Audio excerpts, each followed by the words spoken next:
안녕하세요, 세무사님. 소개 한번 부탁드릴게요. 네, 안녕하세요. 저는 세무회계 화담의 이정근 세무사라고 합니다. 반갑습니다. 네. 오늘은 상속에 대해서 잠깐 얘기를 해보면 어떨까 싶은데, 상속이 보통 다들 남 얘기라고 생각해서 조금 등한시하고 나와는 관련이 없다고 하시는 분들이 많아요. 근데 이제 요즘에 아파트 값도 많이 오르고 뭐 이런 주식도 많이 오르고 하다 보니까 생각보다 상속세 대상이 되시는 분들이 많아져서 이제는 우리가 조금 경각심을 가질 필요도 있지 않을까 하는 차원에서 한번 얘기를 해보면 어떨까 싶습니다. 그러니까 되게 멀게 느껴지잖아요. 이 상속이라는 그렇죠. 게 뭐 사실 삼성 막 재벌급 돼야 내야 될 것 같고. 이제 그런데 만약에 실제로 내가 상속세 대상이 되려면 어느 정도의 재산을 물려받아야 상속세 대상이 될까요? 예전에는 진짜 재벌들만 내는 세금의 종류라고 생각을 많이 했는데요. 저희 만약에 법상 기준으로 봤을 때는 기본적으로 아무 준비가 안 돼도 공제가 되는 금액들이 있어요. 그게 배우자가 없다고 하면 최소 5억은 되고 있다고 하면 10억까지는 공제가 되시니까 만약에 그 보유하신 자산이 규모가 이제 시가 기준으로 했을 때 그거에 많이 미달한다고 하시면 아직까지는 뭐 크게 걱정하실 필요는 없을 것 같습니다. 근데 요즘은 아파트 값도 엄청 오르고 해서 사실 10억짜리 아파트 가지고 계신 분들이 굉장히 많고. 그쵸. 그러면 진짜 상속세 대상이 되시는 분들이 정말 많을 텐데.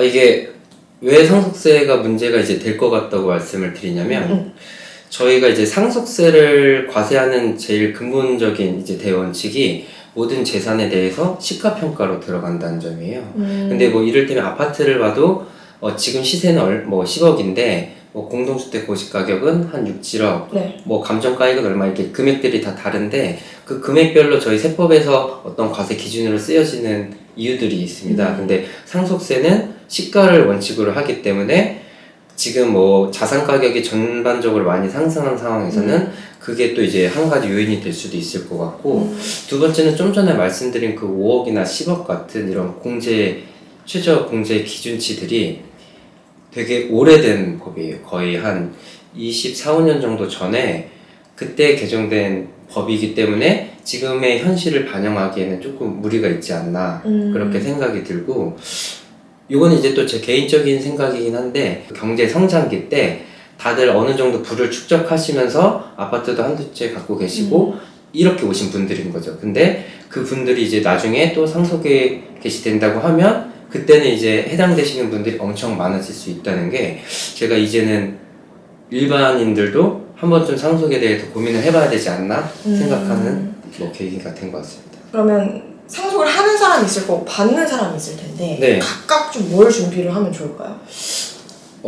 일단은 큰 틀에서 설명드리면 이제 피상속인이 있고 상속인이 있다고 이제 두 부류로 나눠봤을 때 어쨌든 저희 부모님 세대신 거죠. 뭐 할아버지 부모님 세대의 분들은 제일 큰 틀에서는 이제 인식을 조금 바꾸실 필요가 있는데 그 인식이 뭐냐면 좀 전에 말씀하신 것처럼 아직까지 저희 나라의 정서, 뭐 유교 때문인지 몰라도 그 정서상 부모 자식 간에 재산이 얼마고 뭐 우리가 상속을 얼마 받고 누가 받을 거 이런 얘기 자체가 맞아요. 서로 되게 껄끄럽고 불편한 얘기라서 암묵적으로 시시하고 그래서 첫 번째는 어떤 자녀들 세대에 그런 분쟁들을 막기 위해서라도 부모님이 그런 얘기를 이제 할 때가 됐고 준비를 해야겠다는 인식을 좀 가지실 필요가 있을 것 같아요. 뒤에 이제 상담 오시는 분들 보면 처음엔 되게 완강하게 절대 내 눈에 흙이 들어갈 때까지 상속 얘기 꺼내지 마라 하시다가 뭐 주변에 지인이 어떤 병고를 당하시거나 아니면 본인이 어떤 갑자기 건강상의 뭐 어떤 이유가 생기시면 다시 오세요. 생각이 완전 바뀌셔서 왜냐면 지금 저희 나라 세율 자체가 최고 세율이 50%여가지고 만약에 재산이 좀 많으신 분들이 돌아가시면 거의 반 가까이 세금을 내셔야 되는 상황인데 그거를 이제 미리 준비해 놓으시면 좋은데 준비가 하나도 안 되셨다가 나중에 너무 늦게 인식이 바뀌어져 버리면 이미 준비할 시간을 많이 허비돼 버리니까 그런 게 좀 어려운 게 있는 것 같습니다.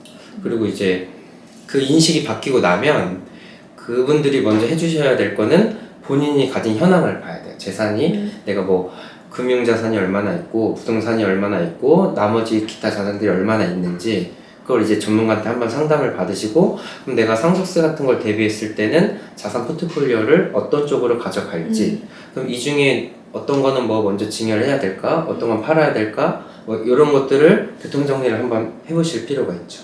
그러면 기간은 어느 정도로 좀 준비를 하는 게 좋나요?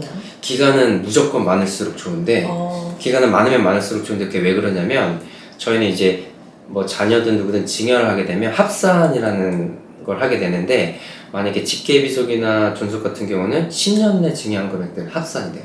그리고 이제 그 이외에 뭐 다른 분들은 5년이 되는데 그 다른 분들이라고 말하는 게 보통 손주. 근데 손주는 5년만 합산이 되지만 반대로 또 할증이 되는 부분이 있어서 유불리를 따져야 되고 뭐 자녀가 결혼을 했다고 하면 며느리 사이도 한 5년 정도 되고 그러니까 내가 시간이 여유롭다고 하면 자녀한테도 일부, 손주한테도 일부, 며느리 사위한테도 일부 주면서 그 합산되는 기간을 잘라서 5년마다, 10년마다 어떤 증여를 미리미리 해두시면 그 상속세가 일시에 과세돼서 오는 부담을 좀 막을 수 있지 않을까. 그럼 어떤 자산을 먼저 주는 게 좋나요? 이거는 이제 판단하기 나름인데 제가 경험칙상 봤을 때는 일단은 두 종류가 선행으로 고려가 돼야 되는데 첫 번째는 보통 이제 부모가 자녀한테 주는 상황을 고려했을 때 수익성이 있느냐 수익성이 있느냐가 첫 번째고 두 번째는 이 재산을 증여할 때 어떤 가액으로 주게 될 거냐 평가가 어떻게 될 거냐 요건데 왜 그러냐면 요즘에 아파트를 한 채를 줘도 막 강남은 20억 30억 해버리니까 증여세를 못 내서 증여도 못 받는 이런 일이 생겨요. 그래서 증여세도 내야 되고 나중에 상속세 낼 것까지 고려해서 그 재원을 마련해 주려면 뭐 월세가 발생한다든지 이런 수익성 있는 자산을 줘야 자녀한테 소득이 어느 정도 기속되고 그 돈으로 세금도 내고 미래도 대비하고 이렇게 할 수 있어서 무조건 만약에 준다고 하면은 수익성 있는 걸 저는 추천을 드리고 두 번째는 저희 재산들이 상속세는 이제 모든 재산을 돌아가신 시점에 시가로 평가하는 게 원칙인데 이게 안 잡히는 물건들도 있어요. 이를테면은 시가가 잡힌다는 얘기는 저희가 감정을 받았다든지 내 같은 물건을 거래를 했다든지 아니면 비슷한 물건이 거래가 됐다든지 뭐 이런 여러 가지 사례들이 있어야 되는데 그래서 저희가 어떤 자산을 증여를 할 때 이 자산이 시가로 평가될 수도 있고 혹은 시가가 불분명해서 뭐 기준시가로 평가될 수도 있고 근데 기준시가가 일반적으로는 시가보다 많이 낮다 보니까 그걸 줄 때 자녀의 세부담이 많이 줄어들 수 있죠.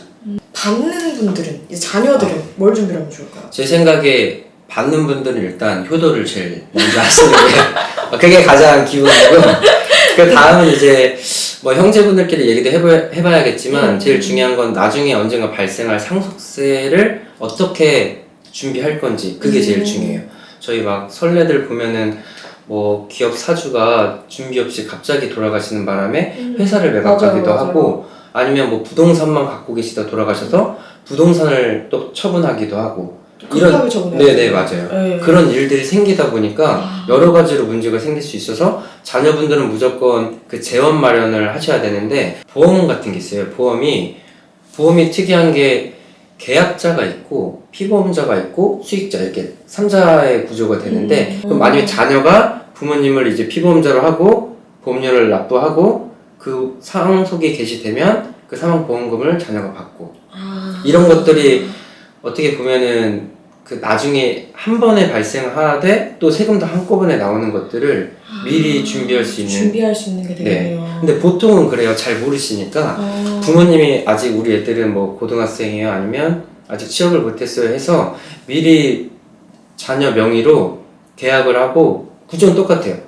자녀가 내고 부모님이 돌아가시면 내가 받는 걸로 어디서 들어서 또 그렇게 해놓는데 돈을 이제 부모님이 다 된 거죠 사실은. 근데 그게 사실 다 요즘에는 전산화가 잘 돼 있어서 다 추적이 되고 걸리면 결국 다 증여세로 나가게 되지 문제가 될 수 있어요.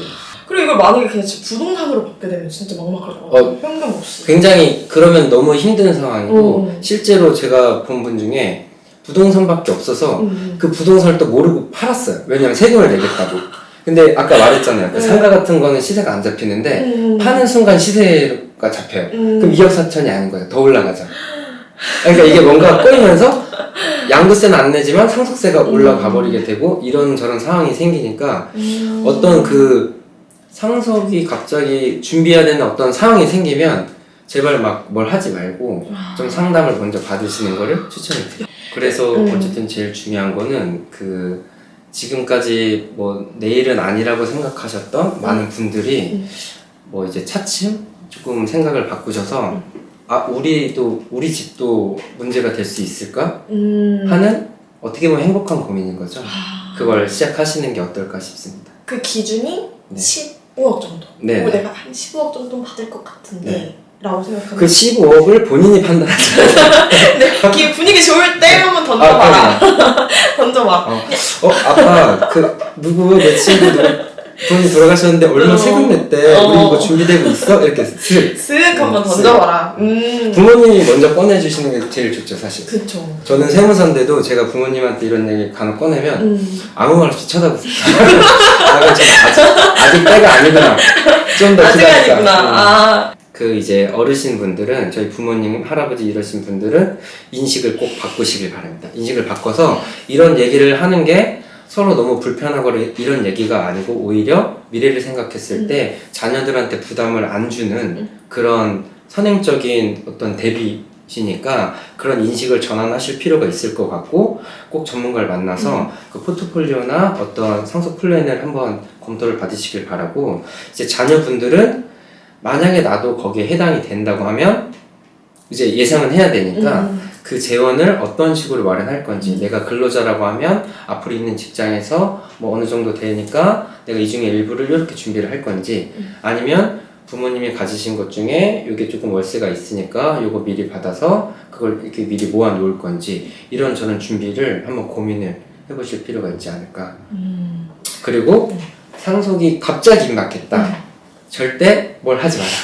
액션을 취하지 마라. 절대 성급하게 네. 막 뭘 하지 말고 일단 상담을 먼저 받으시고 진행하시라 이렇게 했습니다.